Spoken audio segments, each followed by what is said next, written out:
তৃণমূল কংগ্রেস কর্মীদের গ্রেপ্তার করো, গ্যাজা কেস দাও, গ্যাজা কেস। আমি বললাম এখন গ্যাজা দাও, পরে খাজা দেবো, জগন্নাথের খাজা খেয়েও তৈরি থাকো। সারা জীবন লড়াই করেছি, আমাকে একা লড়ার জন্য সারা দেশের 19টা রাজ্যকে নিয়ে আসতে হয়েছে, 2 লক্ষ পুলিশ ফোর্সকে নিয়ে আসতে হয়েছে। সারা বছর পাহারা দেবে আমাদের পুলিশ, আর ইলেকশনের সময় দিল্লি কা লাড্ডু সব বহিরাগত। কেন হিম্মত নেই? এবারের লড়াই মনে রাখবেন, খুব বেড়েছিল বিজেপি, খুব ঔদ্ধত অহংকার।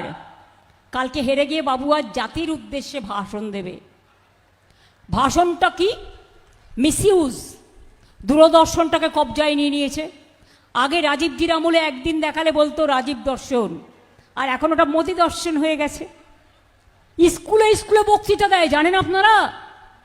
যত সেন্ট্রাল গভর্নমেন্টের সিবিএসসি স্কুল আছে, বাচ্চাদের ভাষণ শোনায়, ওদের মগজ ধোলাই করে, যা আমি জীবনে শুনিনি। ইতিহাস বদলে দিচ্ছে, জিওগ্রাফি বদলে দিচ্ছে, সংবিধান বদলে দিচ্ছে, গান্ধীজিকে বর্জন করছে, নেতাজিকে বলছে সন্ত্রাসবাদী, রানী রাসমণিকে বলছে রসমণি, বঙ্কিমচন্দ্র চট্টোপাধ্যায়কে বলছে বঙ্কিমদা। বাংলা ভাষায় কথা বললে এখানে নাকি অনুপ্রবেশকারীদের কারখানা। ওদের জিজ্ঞেস করুন বর্ডার কার হাতে? সেন্ট্রালের হাতে। কয়লা কার হাতে? সেন্ট্রালের হাতে। প্লেন কার হাতে? তোমার হাতে। কাস্টমস কার হাতে? তোমাদের হাতে। রেলও আমি রেলমন্ত্রী 2 বার ছিলাম, আমি সোনারপুরে কত রেল দিয়েছিলাম আমি জানি। তোমার হাতে থাকবে এগুলো। আর ইলেকশনের সময় তৃণমূল কংগ্রেসের বিরুদ্ধে চার্জশিট দিয়ে তুমি বলছো তৃণমূল চোর।